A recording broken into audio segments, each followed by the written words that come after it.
శ్రీ గురుభ్యో నమః. శ్రీమద్ రామాయణం బాలకాండం నుంచి శ్రీ సీతారామ కళ్యాణ సర్గ. ఈ సర్గ పారాయణ చేసిన వారికి ఏవైనా దోషాలు ఉంటే తొలగిపోయి త్వరలో వివాహం జరుగుతుందని ప్రసిద్ధి. మొదట ఇది నేర్చుకుని తర్వాత 40 రోజుల పాటు శ్రద్ధగా తప్పులు లేకుండా ఈ సర్గని పారాయణ చేయడం ఉత్తమ ఫలితాన్ని ఇస్తుంది. యస్మిన్స్తు దివసే రాజా చక్రే గోదానముత్తమం తస్మిన్స్తు దివసే వీరో యుధాజిత్ సముపేయివాన్ పుత్రః కేకయరాజస్య సాక్షాత్ భరతమాతులః దృష్ట్వా పృష్ట్వా చ కుశలం రాజానమిదమబ్రవీత్. కేకయాధిపతి రాజా స్నేహాత్ కుశలమబ్రవీత్.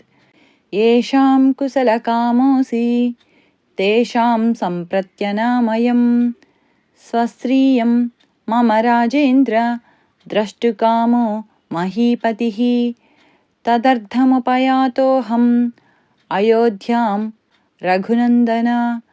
श्रुत्वा त्वहमयोध्यायां विवाहार्थं तवात्मजान् मिथिलामुपयातांस्तु त्वया सह महीपते. त्वरयाभ्युपयातोऽहं द्रष्टुकामः स्वसुसुतम्. अथ राजा दशरथ प्रियातिथिमुपस्थितं दृष्ट्वा परमसत्कारैः पूजनार्हमपूजयत्. ततस्ता मुषितो रात्रिं सह पुत्रैर्महात्मभिः. प्रभाते पुनरुत्थाय कृत्वा कर्माणि कर्मवित्. ऋषिंस्तदा पुरस्कृत्य यज्ञवाटमुपागमत्. युक्ते मुहूर्ते विजये सर्वाभरणभूषितैः भ्रातृभिः सहितो रामः कृतकौतुकमङ्गलः. वसिष्ठं पुरतः कृत्वा महर्षीनपरानपि पितुः समीपमाश्रित्य तस्थौ भ्रातृभिरावृतः. वसिष्ठो भगवानेत्य वैदेहमिदमब्रवीत्. राजा दशरथो राजन् कृतकौतुकमङ्गलैः पुत्रैर्नरवरश्रेष्ठ दातारमभिकाङ्क्षते. दातृप्रतिग्रहीतृभ्यां सर्वार्था प्रभवन्ति हि. स्वधर्मं प्रतिपद्यस्व कृत्वा वैवाह्यमुत्तमम्. इत्युक्तः परमोदारो वसिष्ठेन महात्मना. प्रत्युवाच महातेजा वाक्यं परमधर्मवित्. कस्तितः प्रतिहारो मे कस्याज्ञा सम्प्रतीक्षते. स्वगृहे को विचारोऽस्ति यथा राज्यमिदं तव. कृतकौतुकसर्वस्वा वेदिमूलमुपागताः. मम कन्या मुनिश्रेष्ठा दीप्तावह्नेरिवार्चिषः. सज्जोऽहं त्वत्प्रतीक्षोऽस्मि वेद्यामस्यां प्रतिष्ठितः. अविघ्नं कुरुतां राजा किमर्थमवलम्बते. तद्वाक्यं जनकेनोक्तं श्रुत्वा दशरथस्तदा प्रवेशयामास सुतान् सर्वान् ऋषिगणानपि. ततो राजा विदेहानां वसिष्ठमिदमब्रवीत्. कारयस्व ऋषे सर्वां ऋषिभिः सह धार्मिका. रामस्य लोकरामस्य क्रियां वैवाहिकीं प्रभो. तथेत्युक्त्वा तु जनकं वसिष्ठो भगवान् ऋषिः विश्वामित्रं पुरस्कृत्य शतानन्दं च धार्मिकं.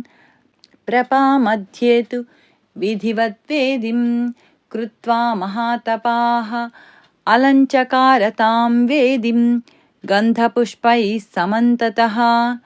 सुवर्णपालिकाभिश्च छिद्रकुम्भैश्च साङ्कुरैः अङ्कुराढ्यैः सरावैश्च धूपपात्रैः सधूपकैः शङ्खपात्रैः स्रुवैः सृग्भिः पात्रैरर्घ्याभिपूरितैः लाजपूर्णैश्च पात्रीभिः रक्षितैरभिसंस्कृतैः दर्भैः समैः समास्तीर्य विधिवन्मन्त्रपूर्वकम् अग्निमाधाय वेद्यान्तु विधिमन्त्रपुरस्कृतं जुहावाग्नौ महातेजा वसिष्ठो भगवान् ऋषिः ततः सीतां समानीय सर्वाभरणभूषितां समक्षमग्नेः संस्थाप्य राघवाभिमुखे तदा अब्रवीज्जनको राजा कौसल्यानन्दवर्धनम् इयं सीता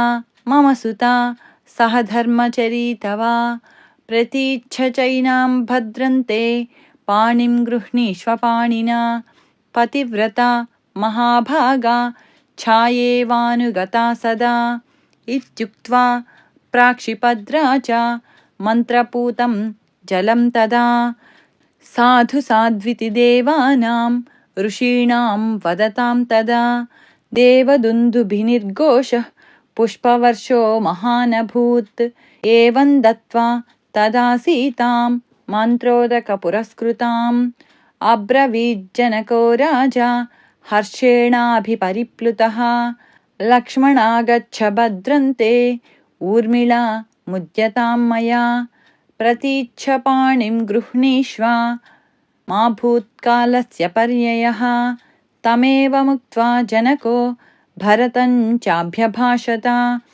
गृहाण पाणिं माण्डव्याः पाणिना रघुनन्दना शत्रुघ्नं चापि धर्मात्मा अब्रवीज्जनकेसरः श्रुतकीर्त्या महाबाहो पाणिं गृह्णीष्व पाणिना सर्वे भवन्तः सौम्याश्च सर्वे सुचरितव्रताः पत्नीभिः सन्तु काकुत्साः मा भूत्कालस्य पर्ययः जनकस्य वचः श्रुत्वा पाणिं पाणिभिरस्पृशन् चत्वारस्ते चतसृणां वसिष्ठस्य मते स्थिताः अग्निं प्रदक्षिणीकृत्य वेदिं राजानमेव च ऋषींश्चैव महात्मानः सभार्या रघुसत्तमाः यथोक्तेन तथा चक्रुर्विवाहं विधिपूर्वकम्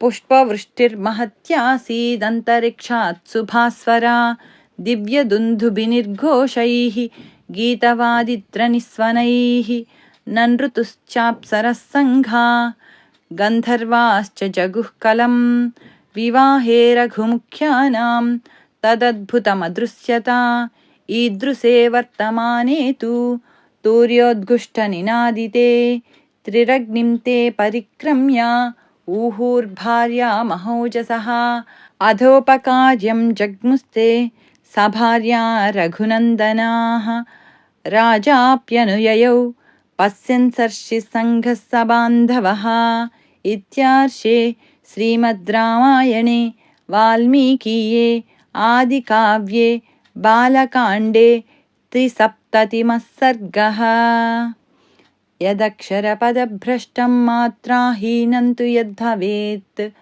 तत्सर्वं क्षम्यतां देवनारायण नमोऽस्तु ते।